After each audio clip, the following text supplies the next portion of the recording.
Well, good morning, good morning. What's up, mga amigo?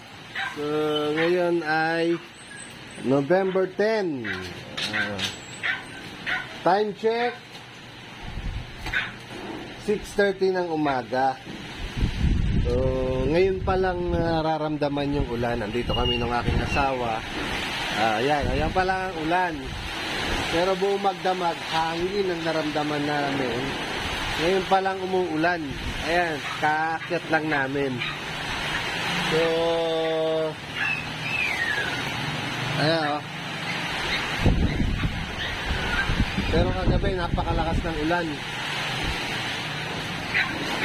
Ay, Sophie! Ayan, ngayon ng hangin pala. Kagabi, napakalakas ng hangin. Ngayon, palang umulan ng ganito. Maaaring umulan kagabi pero hindi na namin naramdaman kasi nga kami nahimbing din ang tulog. Ayan. Sa lakas ng hangin, ayun yung mga signage ng tindahan natanggal. Yan yung maingay kagabi. So ayan, inalis ko si Tuktok. Kagabi nilipat ko muna kasi ayan doon kasi nakaparada si Tuktok. Ayan, dyan sa bakanteng lote. Ayan yung puno. So mapansin nyo yung mga katabi din namin na mga sasakyan, inabante lahat. So nilipat ko naman si Tuktok doon sa kabila, doon yun yung pinaparadahan ng accent na yon. Kaso natakot din ako dyan sa may puno ng sampalok, kaya laki-laki. Ang lakas ng hangin kagabi. Sinigurado ko na. Mabigat yan si Tat. Nilipat ko na kagabi. Nagpahatid na lang ako sa anak ko. Nung nakuha namin, nung ihatid ko yung si Tok-Tok doon sa kanila. Ayan. Yan ang ginagawa mo dyan, yung aking mga alaga. Ayan. Ayan, nagbabaldosa na yung sawa ko. Hindi pa kami makapaglinis ng diretso dito. Ayan. Wala yung ulan. So, labas tayo. Silipin natin itong ibang crayfish natin. Ayun, magbabawas tayo ng dyan ng tubig kasi nga masyado nang malalim. So ito naman tayo sa loob. Ayan, napakadilim. Alas 6:30 na ng umaga pero napakadilim. So, maraming dumi rin dala ng malakas na hangin. So, dito tayo ngayon. Ayan yung panahon ngayon. So, ngayon pa lang nag-uulan. Dito lumipat ako dito sa Ay, Sophie, ano ba? Itong aking mga corgi. Ayan. Ang dumi-dumi kasi talagang Sophie, maligalig itong si Sophie.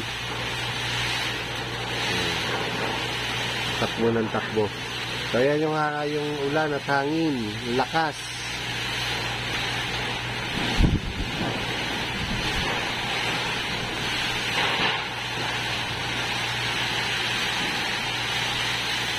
November 10. Ngayon, araw ng Lunes.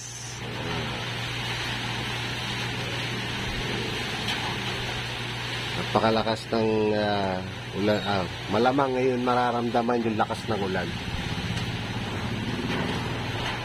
Ito yung update sa bagyong Uwan. Si Uwan. Medyo hindi naman ganun siguro wala pa ako napapanood na balita. Pero kahapon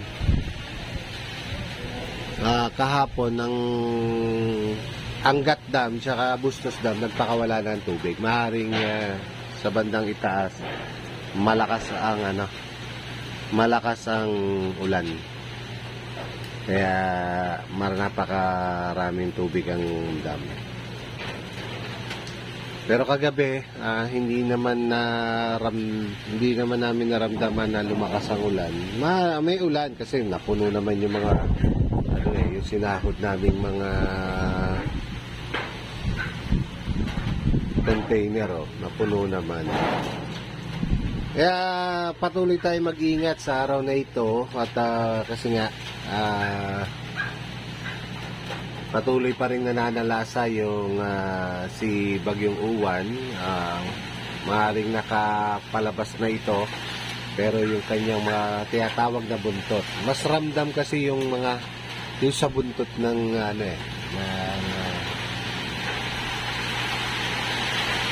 yung buntot ng bagyo, mas mararamdaman ng ulan tsaka yung hangin. Ayun, dinaklas na yung yung signage doon sa baba. Yan, lakas ng ulan, no?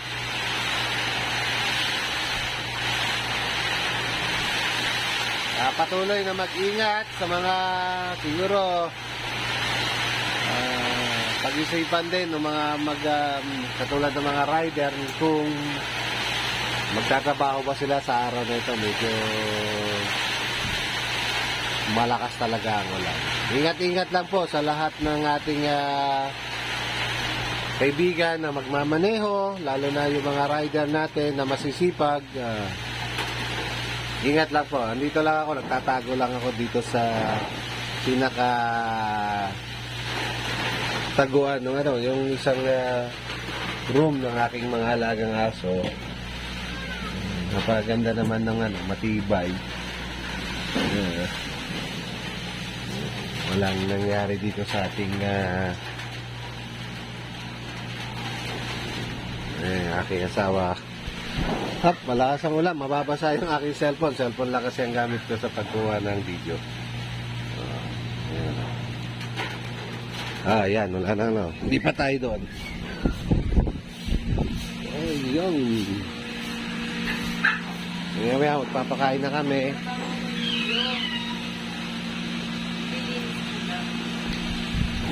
So, putulin ko muna itong video ito, tapusin lang. Maglilinis, lakas nga ng ulan.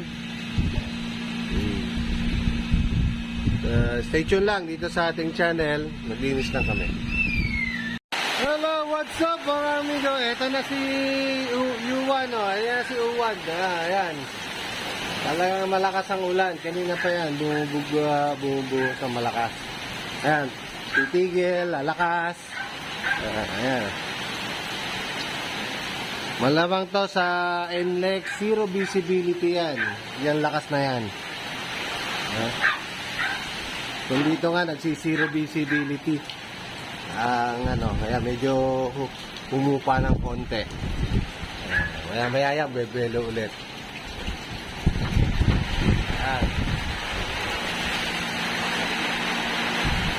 Lakas ulit siya. So ito yung talagang ulan ni Uwan.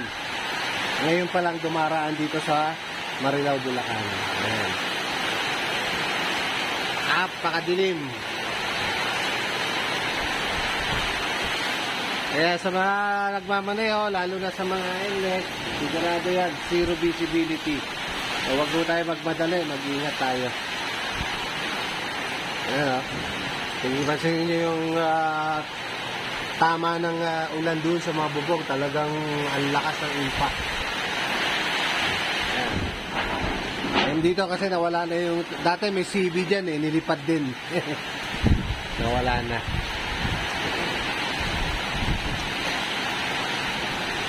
Ganito ang buhay namin dito kapag tag-ulan, nandito sa kami sa taas. Ngayon ayos na mata, hindi naman na bumigay itong ating mga bubong rito. Medyo matibay. Bagay na nakaraan si Millennial, hindi niya kinaya to .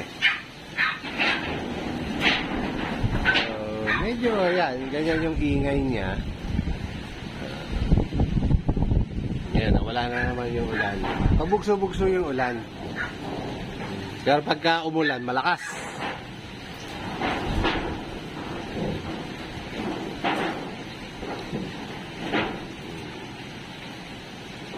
Ay, Basti. Ay, ating corgi, naliligo sa ulanan yan eh.